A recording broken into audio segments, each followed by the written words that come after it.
How do you make gratitude a habit? Stay tuned for some tips. Now, I have to admit that I wasn't always a grateful person. It took me some time to even understand what gratitude meant. But over time, and having been told, what are you truly, truly grateful for? I finally started to get it. So here are some tips that are going to help you to make gratitude a habit. Tip number 1 is to stop, take a breath, and think of at least one thing that is going your way. Now, most of us might think, oh, I've got nothing going on here. That's not true. You have lots of stuff that are going on in your life. Just think of the one thing. I woke up. I can breathe. I can walk. I have food in my fridge. I have great friends. So it could be as simple as that. So you want to start with one thing. And of course, if you want to make it a habit, you might have to do that every day. Think of one thing, or better yet, think of 5 things that you have that makes you happy. That's one way to make gratitude a habit. Here's another way to make gratitude a habit. All right, so I mentioned to think about one thing that you're happy of having or that you have in your life. Well, how about writing things down? Journaling can be very, very beneficial, and it can certainly be beneficial to help you create that attitude of gratitude.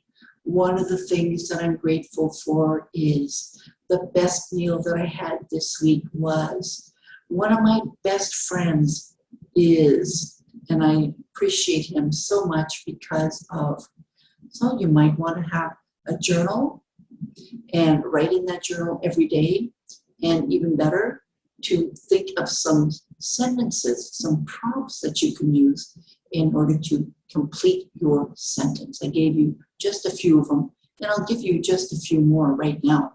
For example, you could write about what was the best thing that happened today.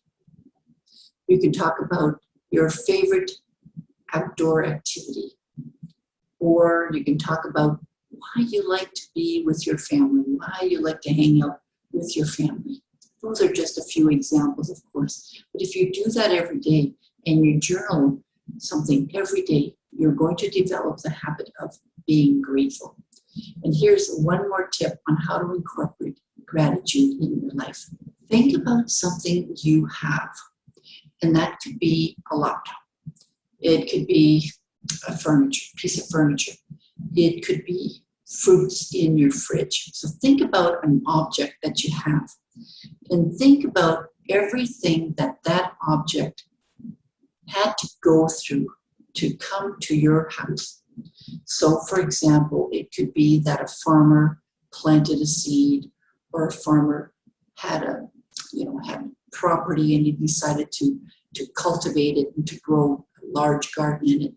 And maybe he decided to plant some apple trees there. And then he got so many apple trees that eventually he started selling his apples to the local store. And you happened to drive by that local farmer's market and you picked up a few apples. A lot of work went into that one apple. And you can do the same thing for coffee, for tea, for furniture, for really anything you have in your apartment. When you really think back of everything that went through, the different process that that object went through to become an object. It started with a thought, right? From the moment that thought was conceived all the way to the end when you have the final product. Amazing. That's something to be grateful for, because if people weren't willing enough to put their ideas out there, we would be kind of living in a completely different world, right? That's something to be grateful for. So think about it. It's time to start making gratitude a habit. And I'd love to hear some of your tips. Write them down in the comments section. My name is Linda G. Robert. I am your Back in the Groove Again coach, helping you live your best life right now. Of course, subscribe to my YouTube channel. And for more information, go to my website, backinthegrooveagain.com. And of course, start making gratitude a habit. Bye now.